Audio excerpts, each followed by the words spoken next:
तो दोस्तों एक बार फिर से हम आपके लिए लेकर आए हैं कंस्ट्रक्शन के काम से जुड़ी कुछ बेहद मजेदार और क्रांतिकारी मशीनों की जानकारी लेकर, जो कि वाकई में आपका काफी ज्ञान बढ़ाने वाली हैं।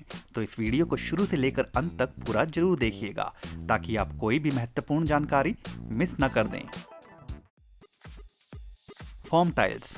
अपने घर के अंदर बहुत से लोग फर्श के ऊपर कारपेट बिछवाना पसंद करते हैं, मगर कारपेट का दाम बहुत ज़्यादा होता है और साथ ही साथ उन्हें फर्श के आकार के अनुसार बिछाना भी बड़ा ही लंबा और तामझाम भरा काम होता है। मगर उसके विपरीत यह कमाल के रबर से बने छोटे छोटे टाइल्स नुमा सांचे उस ज़रूरत को पूरा कर देते हैं।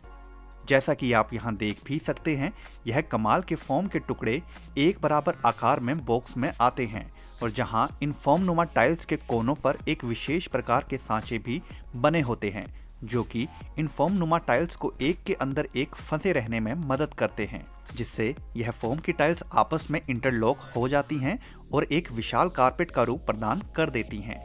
यह फोम नुमा टाइल्स कई रंगों और आकार में उपलब्ध होती हैं, जिससे आप अपना मनपसंद रंग चुनकर उन्हें फर्श पर बिछा सकते हैं।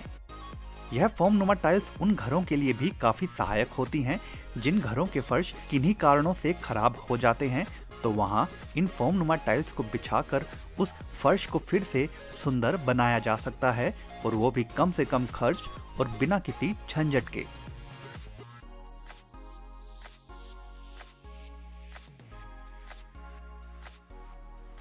कोरियम ब्रिक क्लैडिंग। बहुत से लोग अपने घर और बिल्डिंग के बाहर की तरफ टाइल्स लगवाना पसंद करते हैं। सीमेंट के द्वारा दीवार पर चिपकाई जाने वाली टाइल्स अमूमन उखड़ जाती हैं और उस उखड़े भाग को फिर से ठीक करना बेहद मुश्किल होता है। तो ऐसे में टाइल्स को सुरक्षित और टिकाऊ बनाए रखने के लिए कुछ इस प्रकार की टाइल्स का प्रयोग किया जाता है, जहां सबसे पहले दीवारों पर इस्पात की शीट को फिक्स कर दिया जाता है और जिन पर टाइल्स को फंसाने के लिए पहले से ही सांचे बने होते हैं। एक बार जब टाइल्स को उन इस्पात के सांचों में फिक्स कर दिया जाता है, तो उसके बाद कारीगर एक पिचकारी नुमा यंत्र का इस्तेमाल करता है, उसमें कंक्रीट का मिक्सचर भरकर, जिसे वह उन खाली जगहों में भरकर इन टाइल्स को सीमेंट के द्वारा भी और अधिक स्थिरता प्रदान कर देता है। इस प्रकार बनाई गई टाइल्स की एक और विशेषता यह है कि इन टाइल्स को लगाने के बाद फिनिशिंग बेहद अच्छी आती है, और जिसका कारण है टाइल्स के पहले से तैयार किए गए इस्पात के सांचों में फंसाकर लगाना। Ready rock. पहाड़ी इलाकों में सबसे बड़ी समस्या होती है पहाड़ी पर बने घरों को भूस्खलन के कारण होने वाले नुकसान से बचाना। तो उसके लिए अब कुछ इस प्रकार की तकनीक का सहारा लिया जा रहा है। दरअसल बारिश के मौसम में मिट्टी और पत्थर की ढलानें कमजोर पड़ जाती हैं और वह ढहने लगती हैं, तो यह मोटे मोटे ब्लॉक्स एक मजबूत दीवार के रूप में उस घर को सुरक्षा प्रदान करते हैं। इन विशाल कंक्रीट के ब्लॉक्स के अंदर गोल गोल सांचे बने होते हैं, तो यह आपस में बिना सीमेंट के फिक्स हो जाते हैं और बेहद मजबूत पकड़ बना लेते हैं एक दूसरे से। कैनवर्थ रोटोडम्प। ट्रक से कंस्ट्रक्शन के काम में इस्तेमाल होने वाली सामग्री को उतारने वाले यूं तो अनेकों ट्रक हैं, मगर उन सब के विपरीत यह कमाल का ट्रक सामान को सिर्फ पीछे ही नहीं बल्कि अपने दाएं बाएं भी उतारने में सक्षम होता है। इस ट्रक के हाइड्रोलिक वाले पार्ट में एक गोल घूमने वाला स्थान होता है, जिससे चालक इस ट्रक के पीछे की ट्रॉली को दाएं बाएं घुमाकर सामान को किसी भी दिशा में उतार सकता है। अक्सर इस प्रकार के ट्रक उन जगहों में काफी सहायक होते हैं जहां जगह की कमी होती है सामान को उतारने में। CL10 cover lifter by DOA। पुराने गटर के ढक्कन कई बार जंग के कारण इतना अधिक जाम हो जाते हैं कि जिन्हें हाथों के माध्यम से खोलना मानो असंभव हो जाता है।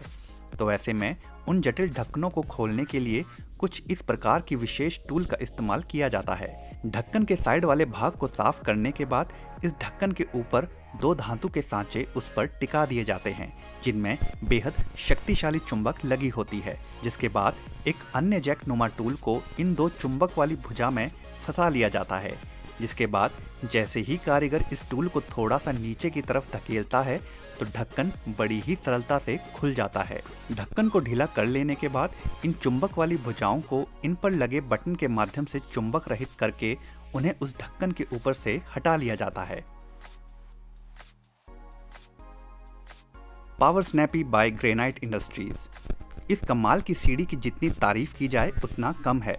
अक्सर कंस्ट्रक्शन के काम निपट जाने के बाद जब उन जगहों पर लाइट इत्यादि को फिक्स करना होता है तो सीढ़ी की आवश्यकता पड़ती है, मगर उन सभी प्रकार की सीढ़ियों को आपको एक जगह उपयोग कर लेने के बाद उन्हें पुनः उठाकर दूसरी जगह लेकर जाना होता है। मगर उन सभी सीढ़ियों के विपरीत इस कमाल की सीढ़ी को आप इस पर खड़े खड़े ही एक जगह से दूसरी जगह विस्थापित कर सकते हैं। इस मशीन में लगे रिमोट कंट्रोल की मदद से इसके ऊपर खड़े होने वाला शख्स इस सीढ़ी को अपनी इच्छा अनुसार किसी भी दिशा में ले जा सकता है। यही नहीं, इस सीढ़ी की ऊंचाई को कम या ज्यादा भी कर सकता है। इस कमाल की सीढ़ी का प्रयोग करने से काम तो तेज रफ्तार से होता ही है, साथ ही साथ कारीगर थकता भी कम है।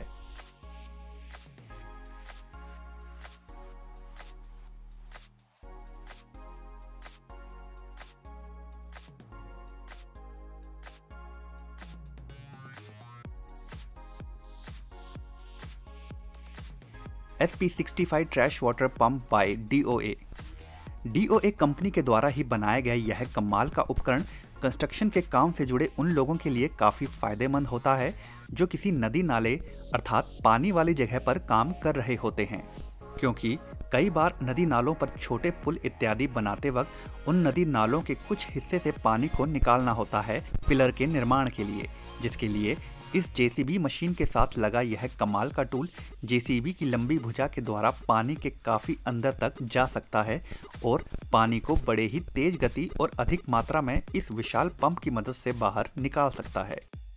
इस टूल का इस्तेमाल केवल पानी निकालने के लिए ही नहीं, बल्कि कंस्ट्रक्शन के दौरान पानी की आवश्यकता पड़ने पर इस टूल के द्वारा आवश्यकता अनुसार पानी लेने के लिए भी किया जा सकता है। यह पंप नुमा टूल इतना अधिक शक्तिशाली होता है कि पानी में जमा खरपतवार के इसके अंदर से गुजरने पर भी यह जाम नहीं होता, बल्कि निरंतर काम करता रहता है, जो इसे काफ़ी उपयोगी बना देता है कंस्ट्रक्शन के काम से जुड़े लोगों के लिए। गैब लोग, अभी तक आपने कंक्रीट और इस्पात के द्वारा बनने वाले घर ही देखे होंगे, जो कि काफी आम हो चुके हैं कई देशों में। लेकिन लकड़ी के घर भी कई देशों में लोगों के द्वारा पसंद किए जाते हैं। लेकिन लकड़ी के उन परंपरागत घरों की तुलना में कुछ इस प्रकार लकड़ी के द्वारा तैयार किए जाने वाला घर शायद ही आपने पहले कभी देखा होगा, क्योंकि इस घर के निर्माण के लिए दीवार से लेकर छत तक हर जगह सिर्फ और सिर्फ लकड़ी का ही इस्तेमाल किया जाता है। इस प्रकार की लकड़ी को पहले से ही घर की संरचना के अनुसार ही ऑर्डर कर दिया जाता है, जिसके कारण लकड़ी के सभी टुकड़े घर की बनावट के अनुसार सही आकार में बैठाए जा सकते हैं। साथ ही साथ एक विशेष प्रकार के ब्लॉक भी इस लकड़ी के घर के निर्माण में इस्तेमाल किए जाते हैं, जिनके बीच में एक ग्रे रंग का भाग होता है, जो कि दूसरे इसी प्रकार के ब्लॉक के साथ आपस में फिक्स होता जाता है। इन ब्लॉक्स की खासियत यह होती है कि यह लकड़ी की दीवार को खड़ा करने में तो मदद करते ही हैं, साथ ही साथ इनकी जटिल एवं विशेष बनावट इन लकड़ी की दीवारों को काफ़ी मजबूत भी बना देती है, जिससे यह घर कहीं अधिक मजबूत बन जाता है अपनी इसी बनावट के कारण। इन ब्लॉक्स के द्वारा तैयार यह घर पूरा बन जाने के बाद किसी जटिल एवं मजबूत घर की भांति ही नजर आता है, मगर फर्क बस इतना होता है कि यह घर कंक्रीट का नहीं बल्कि लकड़ी का होता है।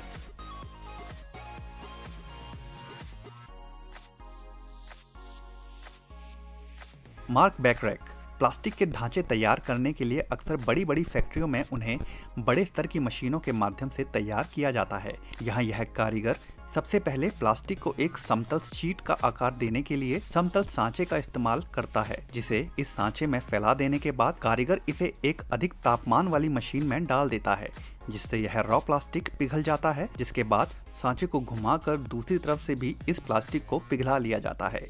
कुछ देर इस मशीन में इसे रखने के बाद इसे बाहर निकालकर एक प्रेस मशीन में रखा जाता है, जहां दबाव पड़ने पर वह पिघला प्लास्टिक अंदर सघन हो जाता है। जिसके बाद कुछ देर इस सांचे को यूं ही छोड़ दिया जाता है ठंडा होने के लिए, ताकि वह प्लास्टिक ठोस हो जाए। और जब अंत में इस सांचे को खोला जाता है तो एक सपाट प्लास्टिक की शीट बनकर तैयार हो जाती है, जिसे कंस्ट्रक्शन के काम के दौरान कहीं भी जरूरत के हिसाब से इस्तेमाल कर लिया जाता है। Power lift by recraft. सड़क पर लगी स्ट्रीट लाइट को जब ठीक करना होता है तो कारीगर को क्रेन की मदद से उस स्ट्रीट लाइट के पास तक पहुंचाया जाता है, जिसमें कारीगर को क्रेन के चालक के साथ तालमेल करके काम करना होता है और जो कई बार खतरनाक भी साबित होता है। मगर उसकी तुलना में खास तौर पर स्ट्रीट लाइट या फिर ऊंची जगहों पर काम करने के लिए बनी यह खास लिफ्ट कहीं अधिक सुरक्षित होती है कारीगरों के लिए। इस खास लिफ्ट के सरल आकार और हल्के वजन के कारण इसे केवल एक शख्स के द्वारा भी एक जगह से दूसरी जगह विस्थापित किया जा सकता है। एक बार इसे असेंबल कर लेने के बाद ड्रिल मशीन की मदद से आप इस लिफ्ट की प्लेटफॉर्म की ऊंचाई को कम या ज़्यादा कर सकते हैं, जिससे कारीगर को किसी के साथ भी तालमेल बनाने की आवश्यकता नहीं होती और वह स्वयं अकेले ही लाइट ठीक करने से लेकर हर ऊंचाई वाले काम को करने में सक्षम हो जाता है। तो दोस्तों, आज की वीडियो में बस इतना ही। अगर यह वीडियो आपको पसंद आई हो तो वीडियो को लाइक जरूर कर दें और अगर चैनल को अभी तक सब्सक्राइब नहीं किया है तो सब्सक्राइब भी जरूर कर लें। धन्यवाद।